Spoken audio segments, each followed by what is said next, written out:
Ho una classe un po' goliardica, tutta maschile, mi dice il collega prof Martello. Non che siano indisciplinati e neanche antipatici, no, sono simpaticissimi e mi trovano simpaticissimo, ma a volte mi mettono in difficoltà perché esagerano e di tutto vogliono parlare con me in classe donne, calcio, autogestione, tranne che di fare lezione. Non avessi mai detto che tifo Napoli su loro richiesta il primo giorno dell'anno. Stamattina entro in aula un po' più serio del solito, tanto che col solito fare ammiccante e un po' ruffiano il capoclasse mi fa: come sta, prof? Sto come stanno sugli alberi i professori, dico citando Ungaretti, quando devono fare i loro doveri con i loro passerotti, tutti in allarme perché sanno dove voglio arrivare. Ragazzi, lo sapete, oggi è il gran giorno, cioè, dice Pietro facendolo gnorri, oggi è il giorno di Inter Milan, dice Mario. Ragazzi, non scherziamo, oggi Inter Roma, forza Roma. Ragazzi, non ho ancora un voto sul registro, cosa direbbe il preside se vedesse queste caselle vuote? Prof, dice il rappresentante, ma che problema c'è? Gli parliamo noi, lui è un gobbo, uno sporco juventino. Ragazzi, oggi voglio farvi un regalo, disse una volta ai miei studenti di quinta. Se c'è una cosa che odio è la noia in classe. Sì, la vostra noia, l'ho vissuta anch'io alla vostra età e non la voglio più vedere. Ogni vostra sbadiglio è per noi prof una sconfitta. È l'ora di finirla con il rompervi le palle quando non siamo in forma, l'argomento non vi piace o siete stanchi. D'ora in poi, udite bene, bastano 3 vostre mani alzate per decretare lo stato di noia. Io vi prometto che sospendo la spiegazione e cambio discorso immediatamente. Prof, dice uno, ma veramente? Lei è un grande, ma poi non è che poi interroga, dice un altro. No, niente ricatti, stop alla noia e via col cambio discorso per farvi risorgere dal sonno. Democrazia in classe, siete voi i protagonisti. Il giorno dopo, quinta ora, mi lancio nell'operetta morale di Leopardi. In piedi come un attore, mi immergo nella lettura, declamo e mi commuovo. Non volava una mosca, ma con la coda dell'occhio mi pare di intravedere un braccino alzato. Sto per dire seccato, vai pure in bagno. Quando alzando gli occhi dal libro mi imbatte una foresta amazzonica di braccia alzate, meno il secchione al primo banco che mi fissa terrorizzato. Racconta il collega Carmelo, era la terza volta che in classe Tommaso mi chiedeva di uscire durante le interrogazioni di latino. Mal di pancia forte, prof. Poi tornava tenendosi ancora la pancia e scuoteva la testa. Non sono uscito, prof. Vuoi che ti chiami i genitori? Gli dico. In quel momento squilla 2 volte la campana per le prove di evacuazione. Tommaso si raddrizza subito, scatta in piedi e urla: prof, io sono il capofila, raga, seguitemi che infiliamo i corridoi per l'uscita di emergenza. Angelucci dice: no, tu fai il chiudi fila. Nel caso ti caghi addosso non interrompi la via di fuga. Ragazzi, urlo io, fate le persone serie, stiamo simulando un terremoto. Prof, ho un'urgenza, mi dice Gabriella, posso andare prima in bagno? Il terremoto me lo sento in pancia, queste cose mi fanno paura. Ma non puoi, dice Angelucci, lo sai che stiamo evacuando. Ragazzi, ma cosa avete oggi? Dico, forza, usciamo. E Angelucci in testa alla fila che fa il vigile urbano e urla al primo dell'altra classe che lo incrocia: ma dove vai, coglione? Si evacua in fondo a destra, dove c'è il bagno.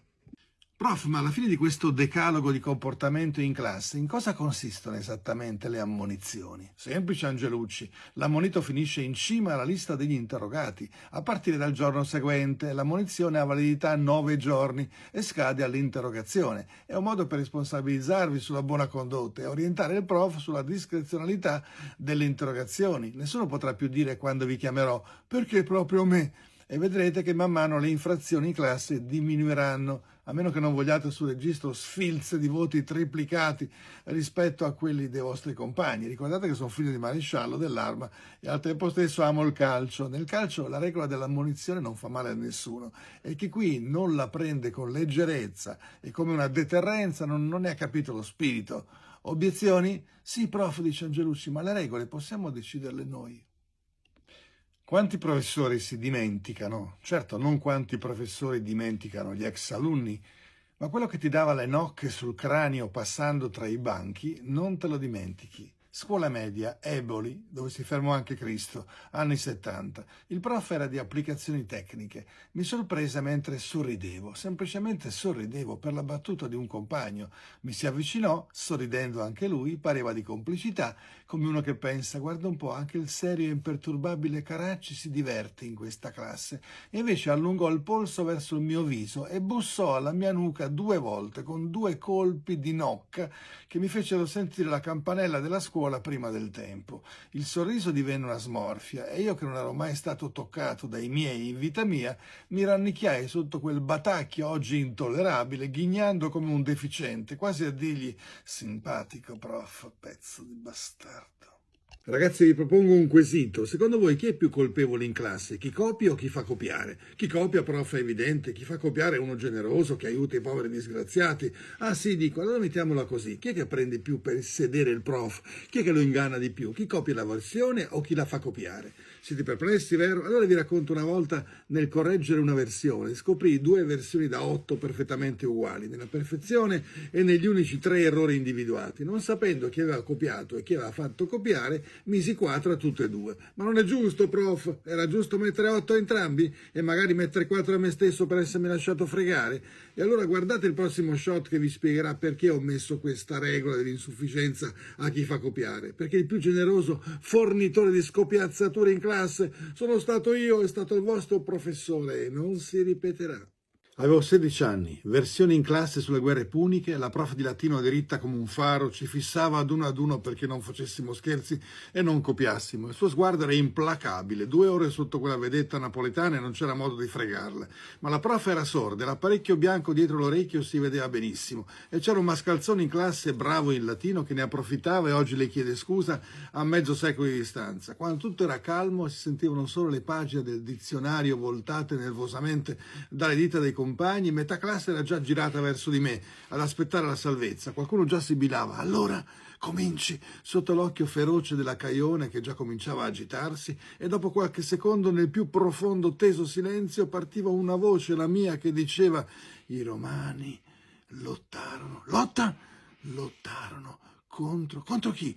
Contro i cartaginesi in 3 guerre. Quante? Quando siamo stressati, mi dice un medico neurologo, ci comportiamo come una trave di metallo picchiata da un martello. Va bene una volta, va bene 2 volte, ma la terza possiamo anche cedere e piegarci. Stress è un termine metallurgico, ecco perché si dice picchiato in testa. Come un motore che batte in testa, il motore batte perché è battuto. Pensa agli avversari di Cassius Clay sul ring. Prima di crollare sul tappeto dopo l'ultimo uppercut, avevano la testa e lo sguardo che vagava nel vuoto come degli imbecilli e potevano pensare: mi sento un po' stressato, prima di crollare come sacchi di patate sul tappeto. Stress viene da stringere, è quello dell'uomo in una pressa, compresso e represso. Se poi la pressa ti stringe le tempie da ambo le parti, dice il neurologo, ti salvi solo se non fai più resistenza, ti lasci scivolare a terra senza energia e ti godi il tuo bel esaurimento nervoso. L'alternativa è sabotare ogni minima pressione che comincia a fare figli nella tua vita. C'è una canzone milanese che tutti conoscono e che fa: mi sono innamorata di te perché non avevo niente da fare. Poco lusinghiera nei confronti di chi la riceve, ma comunque sincera. Mi sono innamorato di te perché non avevo una minchia da fare, diciamo. Oggi tutto è cambiato. La Milano da bere e da pere, la Milano indaffarata e superattiva ti può cantare per bocca di una donna: non mi sono innamorata di te perché avevo troppo da fare, e se insisti tesoro io ti giuro che alla fine ti manderò volentieri a casa. Troppo impegnati per innamorarsi. Quando una donna vuole lanciarti messaggi antiseduttivi, dice Vito, o scoraggiarti soprattutto eroticamente, come mia moglie recentemente, comincia a parlarti diffusamente di super impegni, super emicranie, mestruazioni irregolari con atti di vomito, flatulenze, riflussi gastrici, cistiti, pressione bassa, pressione alta, voglia di dormire, tosse secca, tosse grassa, tosse con catarro, catarro senza tosse, bronchite, alito da fegato ingrossato, e tu sei lì come il buon samaritano che attende che lei ritorni desiderabile, quando non sai che lei attende un uomo che non sei tu, a cui apparire desiderabile, resuscitando di colpo, senza emicranie, senza conati, senza catarro, senza neanche più le mestruazioni, intatta come la Venere di Milo. E che problema c'è, Vito? Tu non fai l'infermiere al policlinico? Sì, bello, ma a casa mia vorrei riposare. Ragazzo, l'invidioso per te è un'occasione. Te lo manda il tuo angelo custode, perché tu faccia il bene suo, dell'invidioso, e tuo. Come? Uccidendolo, ossia è meglio ancora portandolo al suicidio che lui vuole per opera tua. L'opera di suicidio assistito dell'invidioso passa attraverso le tue mani, non strangolandolo, ma moltiplicando la tua intraprendenza e il tuo successo, ciò che lo asfissia lentamente. L'invidioso ti ricorda che tu non devi mollare, non devi rinunciare, non devi fare di meno, ma di più, proseguendo sulla strada che fortifica te e logora lui. Un giorno, se tu correrai ancora più deciso e spedito, lui precipiterà come un'ombra nel baratro che tu gli avrai regalato, scivolando indietro sul piano inclinato come una scoria della tua vita. Allora, ragazzi, dice il prof di lettere Pignoli. Volete imparare una parola nuova oggi? Che cosa vuol dire acribia? Alza il braccio Antonella, quella sveglia, e dice: facile, prof, è un'invidia al quadrato, un'invidia biologica, acribia. Brava Antonella, dice Pignoli, ma non è così. Io lo so, dice Riccardo, il secchione, viene dal latino acer, acre, vuol dire essere acidi, fare battute aspre, come quelle di Ronzulli in classe. Che cavolo dici? Interviene Ronzulli. Acribiotico sarai tu che ti rodi il fegato di acribia ogni volta che la classe ride per una tua cazzata. Silenzio, ragazzi, strilla Pignoli. L'acribia ha a che fare con il fegato, spara Bernardi, lo scemo. Soffro di acribia, mi vengono le fitte di acribia al fegato. Non ci siamo, dice il prof. Allora, facciamo un esempio. Ho tradotto quel testo di Sallustio con profonda acribia. Cosa vuol dire? Che mi ero già rotto le palle al primo rigo, prof, dice Aquilini il bullo. Sallustio non si capisce quando scrive e va acribizzato, soprattutto quando mi abbassa la media. Ragazzi, per cortesia, urla Pignoli, ultimo aiuto. Non siete stati acribici abbastanza. Cosa vuol dire? In quel momento suona la campana dell'evacuazione. Acribia! Acribia! Urla il prof. Precisione, ordine, esattezza, almeno nell'uscire.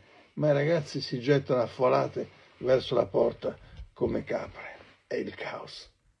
Se in classe, caro professore, mentre spieghi ti capita di imbatterti in uno studente che ti ascolta con lo sguardo da gallina o da pollo, ti consiglio di porvi rimedio. Che cos'è lo sguardo da gallina? E non rimanere frontale rispetto a te che spieghi, va a mostrarti l'altra metà della faccia e guardarti con un occhio solo. È un modo per studiarti, per guardarti come da un cannocchiale di profilo, come un egiziano congelato. Lo studente ti guarda dal periscopio. Vediamo cosa dice di questo qui, pensa, come affacciato al balcone con un solo occhio. Quell'occhio ti punta e l'altro non lo vedi, l'altra metà della faccia non te lo concede. Ed è troppo per te, prof, mi chiedi troppo, ti ascolto ma a metà, mi fido a metà della serie, vediamo dove vuole arrivare questo stupido. Caro prof, mi devi convincere, dice il pollo o la gallina.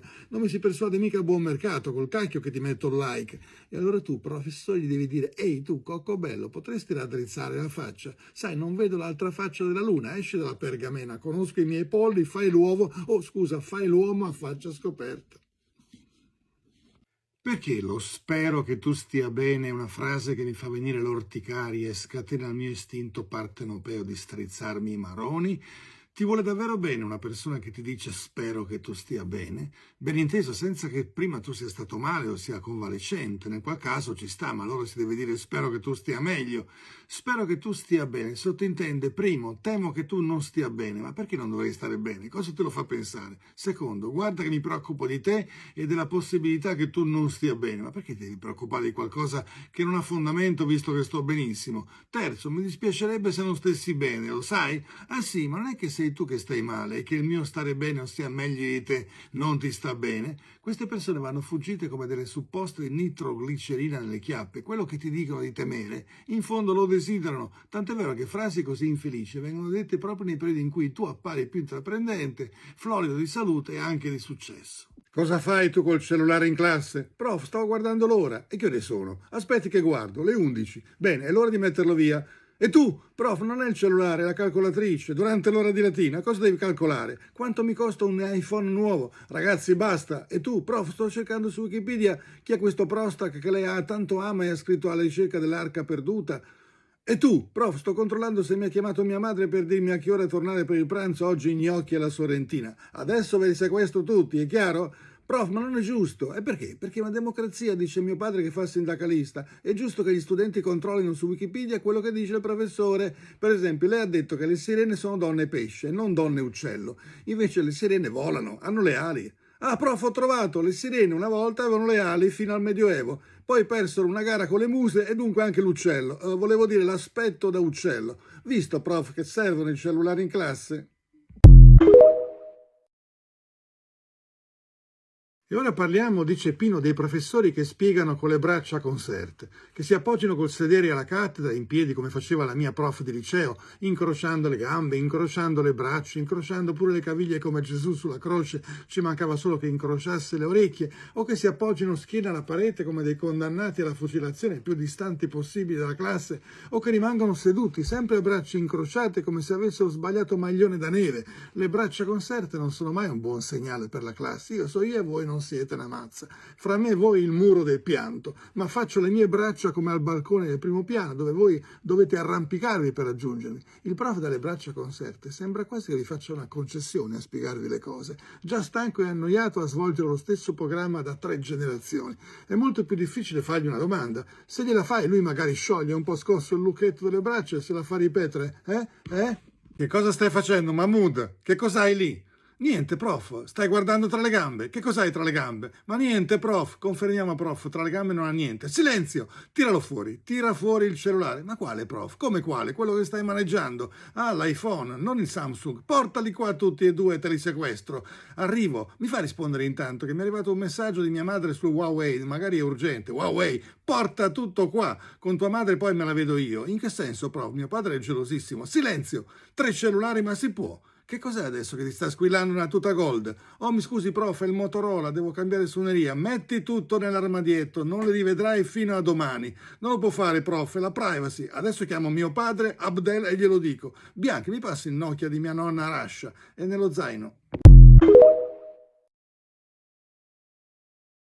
Camillo mi dice, ieri 8 marzo ho mandato un centinaio di mimose social per la festa della donna.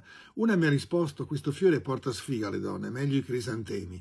Un'altra, dalle a tua sorella. Una, le mimose sanno di miele e sono diabetica. Un altro, ancora sti fiori del cazzo che mi fanno venire l'allergia al polline anche in foto. Una, sai quante ne sono morte l'8 marzo del 1857 in fabbrica? Facci le condoglianze piuttosto, informati.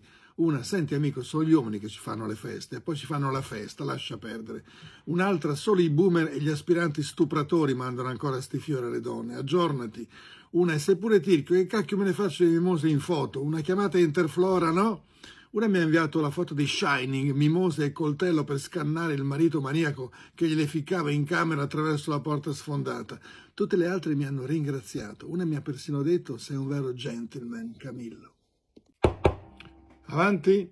Prof, c'è una circolare, dice la bidella alla porta. Ragazzi, silenzio, leggiamo la circolare numero 462, bis, @radice di squadro.it, titolo della circolare, divieto di circolazione nella cerchia del circolo Arci. Dunque, si avvisa il personale scolastico che in prossimità della cerchia dei Navigli presso il circolo Arci sarà vietata la circolazione alle macchine dei professori che hanno finito la benzina e non possono più circolare per non intasare il cancello già chiuso alla circolazione, a parte la circolazione della dirigente che può circolare in quanto lavorante anche al circolo Arci, già predisposto il vigile urbano Circelli che farà circolare con possibilità di ammenda per chi circola senza pass e senza post. Seguirà nuova circolare, firmato la dirigente dottoressa Cerchietto. Caro prof. Sir Giovanni, non so se lei ha ancora questo mondo, ne dubito. Si dimenticano negli anni tanti professori, ma lei mi ha lasciato 2 ricordi indelebili. Il primo di essere stato il prof di matematica più preparato e autoritario del liceo, un calabrese tosto, dalle cui spiegazioni alla lavagna non ci ho mai capito una mazza, essendo io un genio in italiano e una schiappa in matematica. Il secondo ricordo è legato al primo, un po' più particolare, perché lei quando teneva il gesso alla lavagna aveva una mano per scrivere le equazioni e l'altra alla sinistra per ravanarsi nel fondo della tasca. E mentre i miei compagni riuscivano a seguire la lezione pur ipnotizzati da quel manone peloso che frugava nei calzoni, a poco generava un rigonfio strano, io non ci capivo niente, tra x, y e incognita a tradimento, speravo che lei cambiasse mano e smettesse di rovistare, ma lei niente, procedeva con l'equazione e quando si rivoltava verso noi dicendo capito ragazzi, l'occhio mi andava lì ed era qualcosa come una pantegana nel tascone di secondo o terzo grado che mi faceva sudare e pensare al prossimo compito di matematica che avrei ancora una volta provato a copiare dal mio compagno di banco. Abbiamo il piacere di intervistare qui il poeta italo-belga Walter Lorusso di Waterloo, che ci parlerà del suo ultimo libro, La disfatta. Allora, prima domanda, che cos'è la poesia per lei? La poesia, domanda sbagliata, io non cerco la poesia, se la cerco non la trovo, è lei che cerca me, a volte mi trova, a volte non mi trova, ma quando mi trova e la faccio entrare, la poesia gode in me. Bene, seconda domanda, da che cosa traggono spunto le sue parole? Da niente, quale spunto? Io fiuto, respiro, il vento mi porta la bellezza al naso, ai polmoni, all'anima. All'anima di chi? Io non sono un chi e neanche un che cosa, io sono quel mistero a cui la poesia si rivolge per depositare nella mia pancia di autore semi di bellezza e goderne i frutti che non tutti possono mangiare. L'assicuro, la poesia non è per tutti, la poesia non sceglie tutti. Walter, ma lei si sente un vate, mi scusi, ma quale vate? Io sono un vaso, da giorno o da notte, un vaso dove la bellezza si riversa nella disfatta. Lei ha mai conosciuto la bellezza? Beh, maestro, una volta ho vinto all'asta un vaso cinese ai mercati di Napoli, meraviglioso.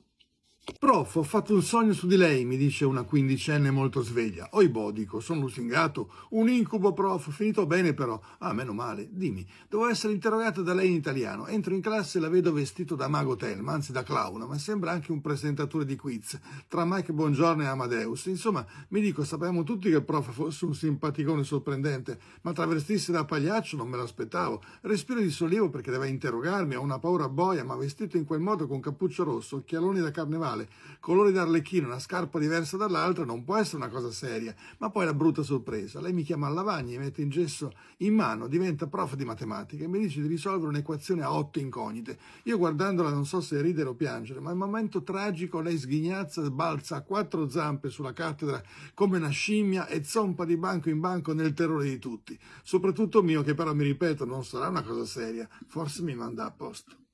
Tu mi hai sognato come un prof che non era un prof, Olga, ma un po' un clown, un po' un mago, un po' un pagliaccio, alla fine anche una scimmia. E per giunta non più un prof di italiano, ma un sadico prof di matematica che ti interrogava su un'equazione piena di incognite, impossibile da risolvere. Tra 30 secondi suona la campana e io ti dico solo il teorema del tuo sogno. Il tuo inconscio quella notte ti diceva: io ho paura dell'interrogazione del prof di italiano come se fosse il prof di matematica. Cosa fare per tranquillizzarti? Trasformare l'interrogazione in gioco, in scherzo che non poteva rovinarti la media. Me in un simpatico buffone che, pur terrorizzandoti con l'equazione, avrebbe divertito te stessa e l'intera classe in uno show da circo equestre, e il compromesso fra terrore e divertimento, tra il timore di un 4 in italiano e la simpatia giocoliera del prof, è stata quella scimmia colorata che zompava tra i banchi, lasciando a te e all'intera classe questo messaggio: ma ragazzi, davvero pensate che sto facendo sul serio con questa faccia da pirla? Può davvero un interrogare un pagliaccio così? E il sogno a lieto fine ha vinto il terrore. Il mio amico di liceo, Elio Spaccacapello, è diventato professore associato, cattedra di filologia ugrofinnica, quello che al liceo si divertiva a strapparmi i fogli del quaderno e a restituirmeli in striscioline sottilissime e uguali, come passate da un tritacarte. Ciao Elio, lo chiamo, come stai? Beh, non c'è male, dimmi. Sono contento perché la salute è la cosa più importante. Non è proprio così, dice. Sì, hai ragione, è importante anche il mood, dico.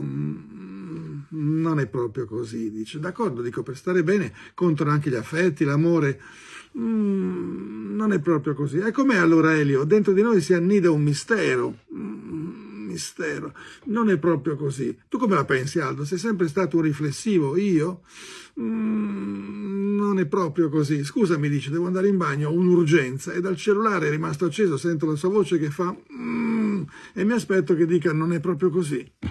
Da quando anni fa promisi ai miei studenti che la mattina, se ricordavano il sogno della notte, io avrei interrotto la lezione per ascoltare in classe queste perle dell'inconscio, si moltiplicò esponenzialmente la narrazione dei sogni fatti o la capacità stessa di ricordarli. Prof, mi raccontò uno di quinta liceale, io faccio un sogno ricorrente che mi turba non poco. Sono in cucina e un'enorme testa di vacca mi alita sul collo. Ne sento proprio il calore umido e mi dà fastidio, non riesco a liberarmi. Lo so che quella mucca mi vuole bene, ma non si stacca da me. Il suo fiato mi opprime, temo di farle del male se me la scrollo di dosso. Cosa vuol dire, prof?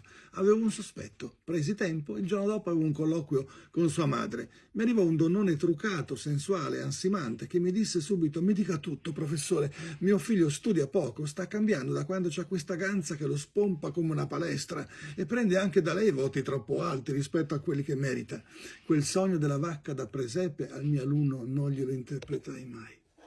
Odio gli ombrelli, dice Osvaldo, se ne porto uno ovunque vada, lo lascio lì, poste, uffici, mercato. Avrò seminato più ombrelli io per il mondo di quante cicche un fumatore compulsivo. Ieri all'uscita dall'Esselunga è arrivato un acquazzone e vedendo un accattone nigeriano schiacciato contro il muro, non potendo neanche io salvarmi dal nubifragio, se non affiancandomi a lui o rientrando nel supermarket, ho capito quanto siano stronzi e in malafede gli architetti di città. C'erano una volta le tettoie, c'erano una volta i tetti sporgenti da case, palazzi, chiese, edifici pubblici, banche. A cosa servivano oltre che a far defluire la neve, a far sentire la città più umana, più accogliente? Era come se il tetto della tua casa si allungasse di qualche centimetro per coprire anche la testa degli andanti, del pellegrino, del barbone. Oggi neanche i piccioni e i clochard possono sostare un attimo sotto l'improvviso acquazzone. La tua Esselunga è la tua Esselunga, la tua casa è la tua casa. Ogni passante senza ombrello è un barbone. Gli architetti hanno ricevuto l'ordine dei muri a filo, di sabotare i tetti spioventi per distinguere il familiare, il privato e il cliente dall'estraneo deambulante che merita di infradiciarsi di pioggia.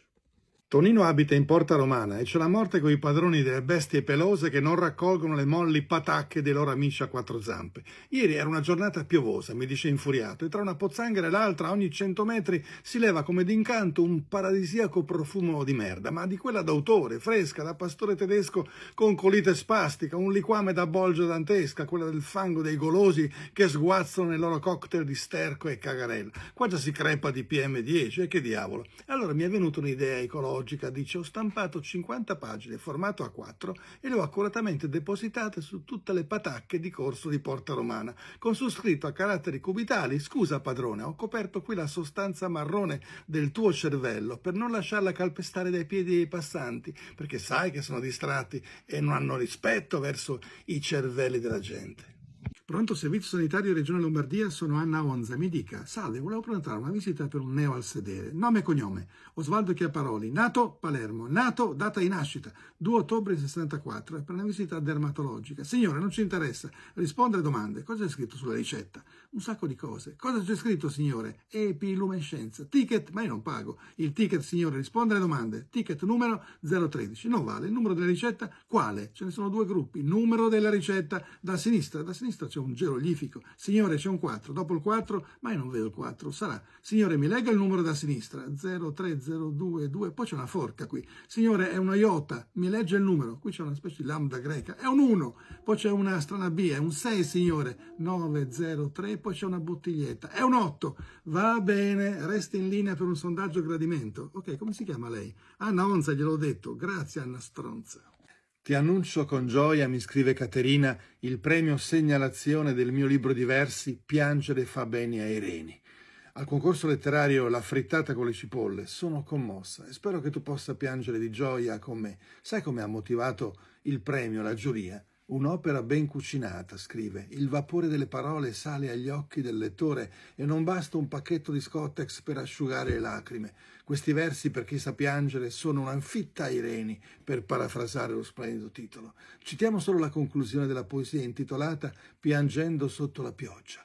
Cadono lacrime dall'ombrello che si sfascia nell'acquazzone a Milano idroscalo. Ed ora la grandine gelida martella il mio cranio scoperto e la mia chioma rosso fuoco, mandando alla malora la ricrescita. Complimenti, Caterina, rispondo, te lo meriti, sono felice per te.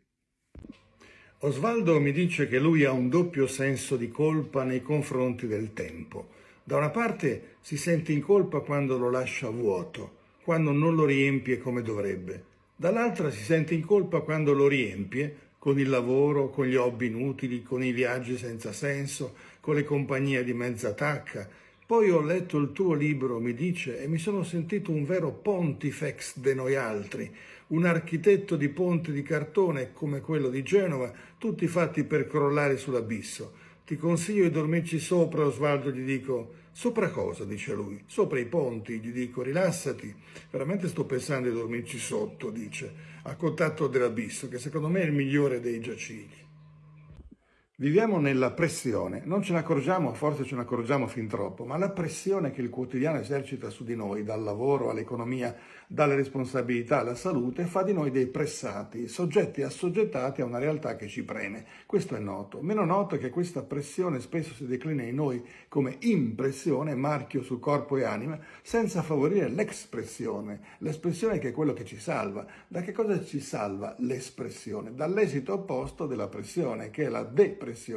Non c'è oggi depressione senza pressione, senza un picco di pressione, ma attenzione, non quando la pressione è in atto, fino al bruciarsi dentro e fuori del burnout, ma paradossalmente quando la pressione finisce, come un pallone troppo gonfio e teso che si sgonfia e alla fine della tensione che parte il rischio della distensione, quasi come se avessi nostalgia di quella pressione. Dunque mai innamorarsi della propria pressione, mai esserne drogati. Puntualmente comincia l'estate. Puntualmente i TG parlano di vacanze, del grande esodo. Puntualmente si parla di mare, di montagna, di siccità. Puntualmente le spiagge sono affollate, i mari sporchi, le petroliere affondate che ammazzano i pesci.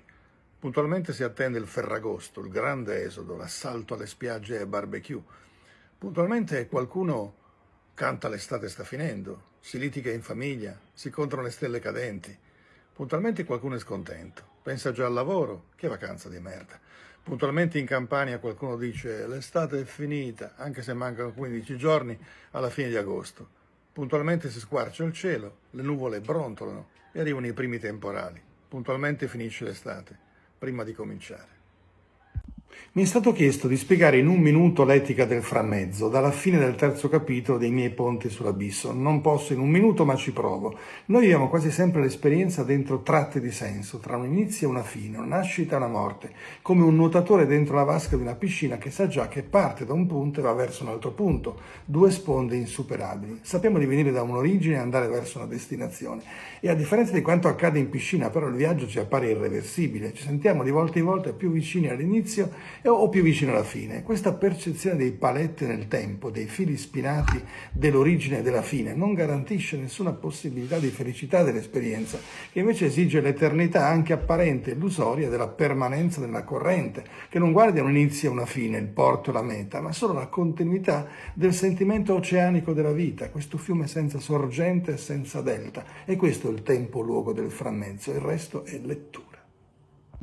L'ho detto altre volte, ma voglio tornare su questo tic della comunicazione. Lo chiamo il tic dell'ottimismo che piace, fa audience, fa like, fa comprare i libri, che rende chi parla, scrive, conferisce, chi si propone agli altri in televisione, sui social, alla radio, simpatico, ascoltabile, leggibile, convincente. E la tendenza a trovare in ogni cosa difficile, problematica, dolorosa, il risvolto lieto, risolutorio, piacevole, come i fiori che nascono dal letame, il bene dal male, la felicità dalla sofferenza, e il lato ottimistico e antitragico, poco greco, dice Galimberti, della cultura cristiana in noi. Ho detto in altro modo, la fiducia e default di un lieto futuro da un triste presente. Anche gli psicanalisti che vendono lo hanno capito.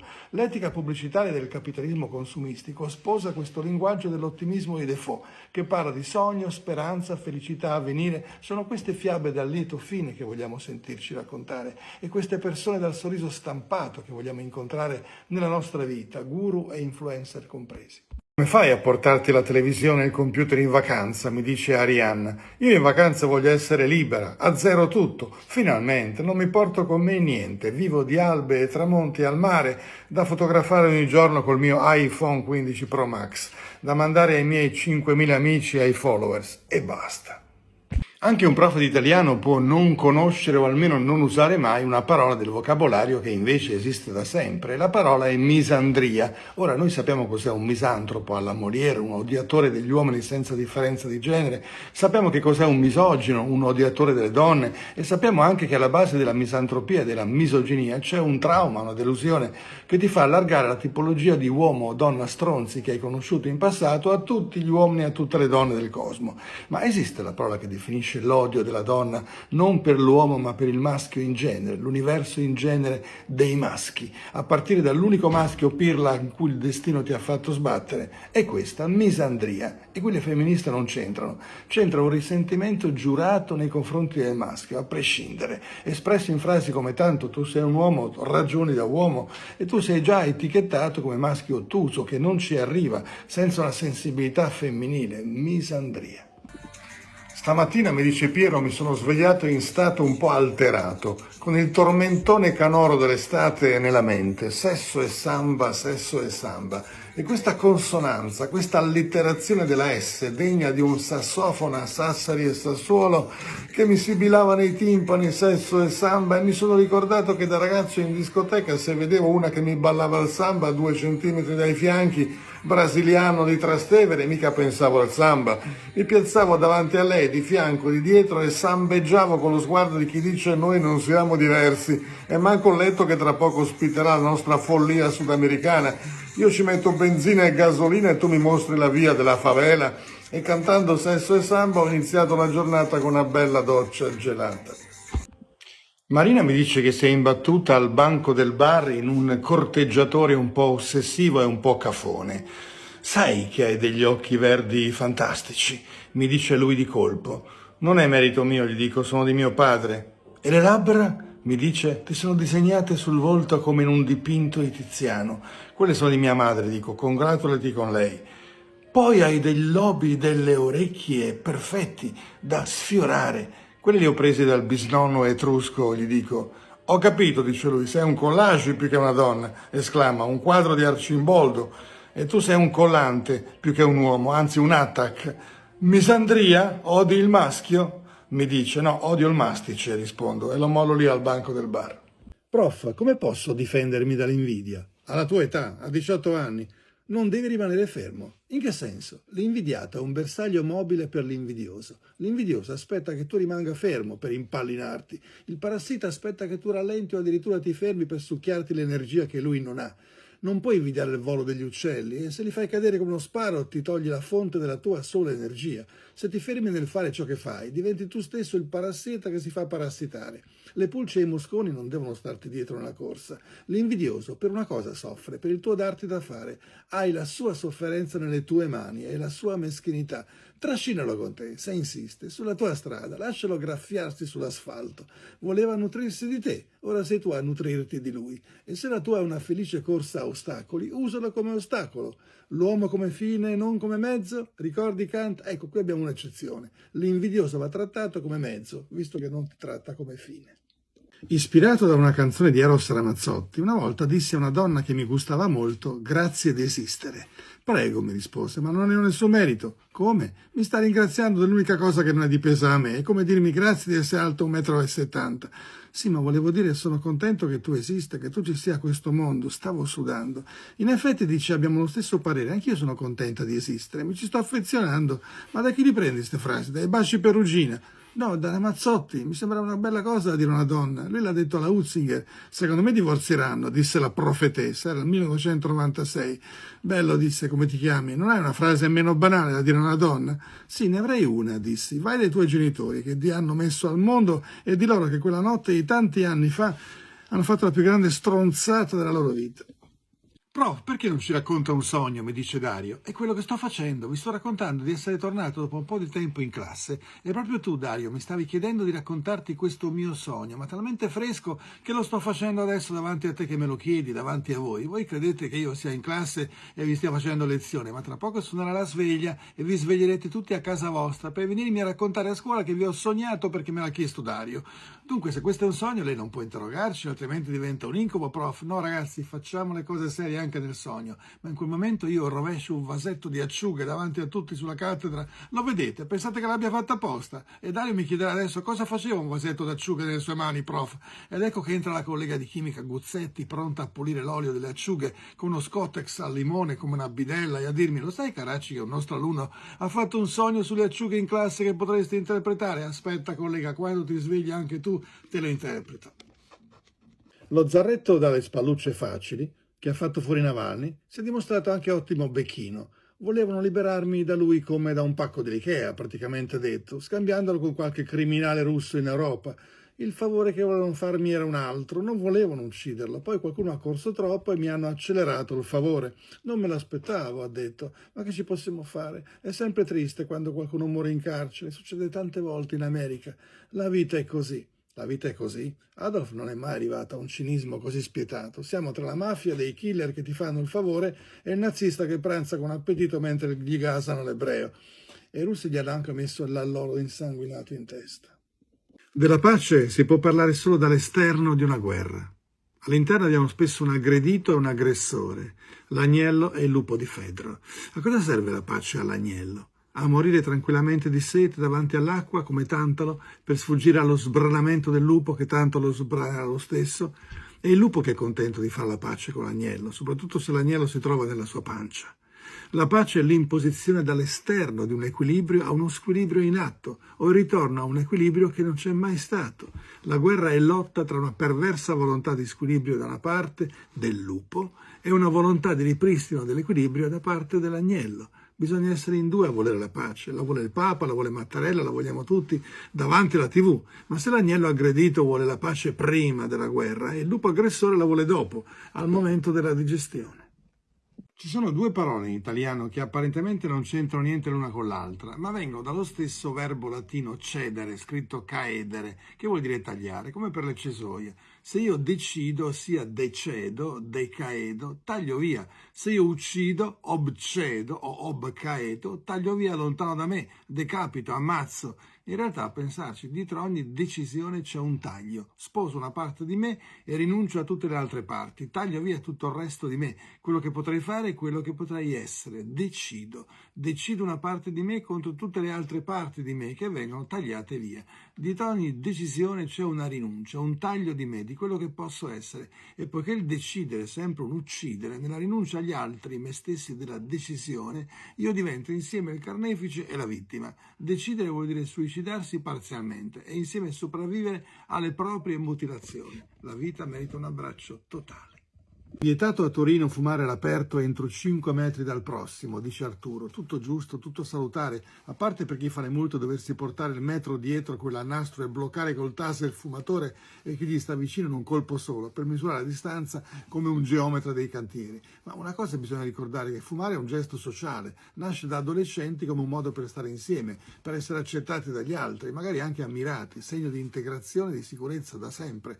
Fumare da soli è più triste che bere da soli. Quando si finisce col fumare da soli nel proprio letto, nel deserto, è già una malattia, come ubriacarsi in un eremo. Se tu costringi un adolescente a fumare a 5 metri dagli altri, lo uccidi come fumatore, lo ghettizzi e gli togli l'unica motivazione di quel triste vizio che è il fumo, che diventa vizio solo quando lo fai in macchina o nel bagno. Già questa è la società di monadi, di solitudini e di folle solitarie. Finirà che fumando a distanza si rapporterà l'un l'altro con una sigaretta in mano e il cellulare nell'altra per dialogare su WhatsApp a 5 metri di sicurezza.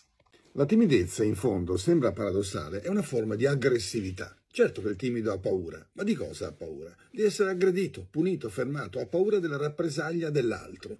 Ma perché dovrebbe avere paura della rappresaglia dell'altro? Perché in lui c'è appunto una pulsione aggressiva, non riconosciuta nei confronti del mondo, degli altri, soprattutto in virtù delle proprie ambizioni. Quando al timido si dà la possibilità di esprimersi, spesso sbotta, eccede, urla come Vittorio Sgarbi, timido esaurito. Anche il cane abbaia per paura. La mancanza di riconoscimento da parte del mondo ti rende insieme timido e frustrato. Timido perché sai che la tua ritorsione contro il mondo può trasformare il mondo in un vendicatore e te nel bambino deluso che non è riuscito a conquistarlo. È la timidezza sepolta dei dittatori. I miei cari alunni si prendevano con tutto il braccio, stava per diventare il dito medio, mentre c'era chi rideva, chi ghignava, chi fischiettava la marcia turca, e quando già stavo per sbottare "basta fide puta che non è turco", la segretaria della scuola mi avverte che non ho messo il CUD per entrare. Cacchio è il CUD? Urlo sudato in mezzo al caos della quinta.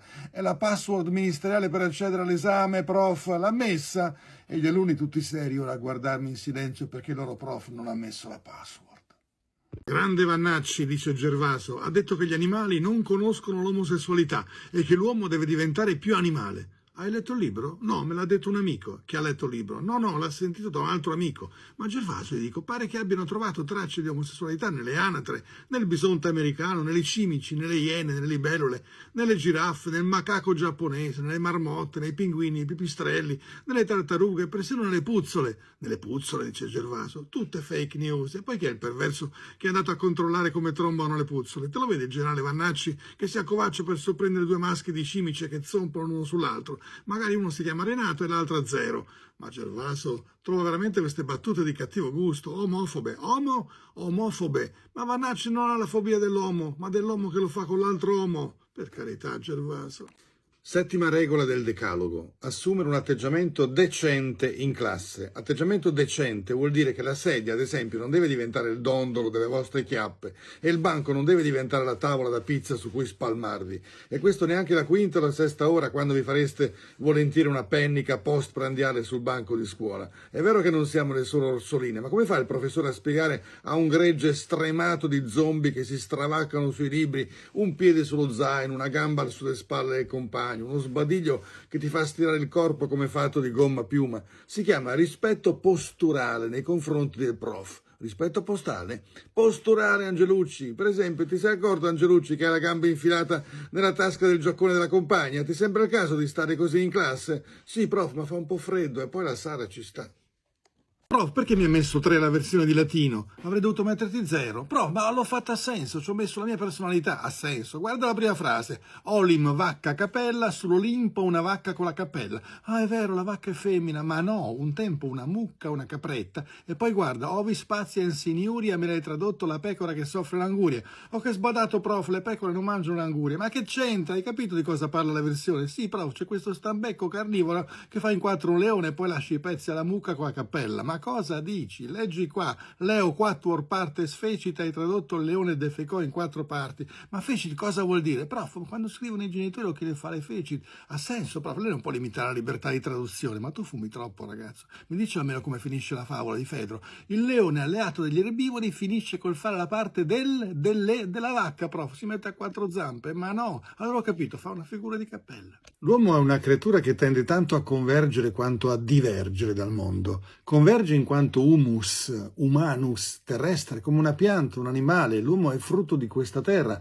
e la Bibbia stessa racconta la sua origine dal fango di Adamo, ma tende al tempo stesso a divergere in quanto esistente, esposto all'aperto, allo spazio siderale, al cielo lontano. La terra non è solo la casa dell'uomo, ma anche il trampolino, come quello da cui si getta il celebre tuffatore del sepolcro greco di Paestum.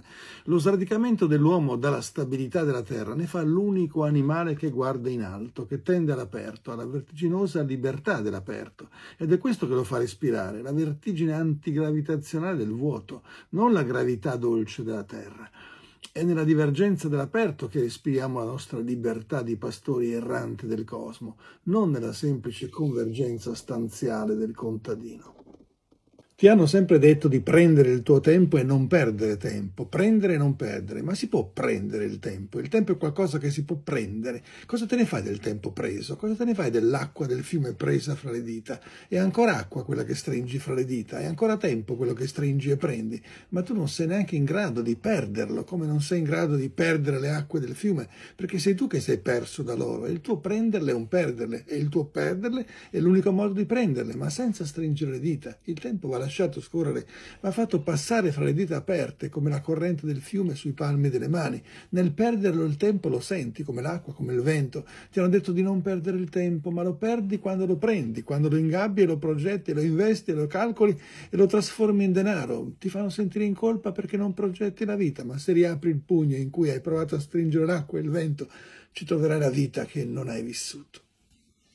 C'era una volta la società dello spettacolo, c'erano da una parte gli spettatori, quelli che spettavano, guardavano, aspettavano di spettare, e dall'altra gli attori, quelli che venivano spettati, guardati. E ancora così, certo, al teatro, al cinema, in televisione, nei concerti, nelle conferenze, ma siamo sicuri oggi che quel pubblico di spettatori fermi ad ascoltare, a guardare, a applaudire, a fare audience, sia lo stesso di prima? La facilità della comunicazione digitale ha assottigliato il gap che separava l'attore dallo spettatore, e non c'è spettatore oggi che non sogni di stare dall'altra parte, di trasformare l'attore in spettatore e salire sul palcoscenico. Dopo la presentazione di un libro da parte di un celebre scrittore, il mio amico Nicola gli si avvicinò per le firme alle copie e gli disse: «Sa che anch'io scrivo libri?» E l'altro rispose guardandogli oltre le spalle: «Il prossimo?» Nicola all'uscita mi regalò il libro. «Non mi interessa più», mi disse ancora prima di leggerlo. «Non troverei in quel libro l'uomo». Tradotto: non troverei in quell'attore il mio spettatore.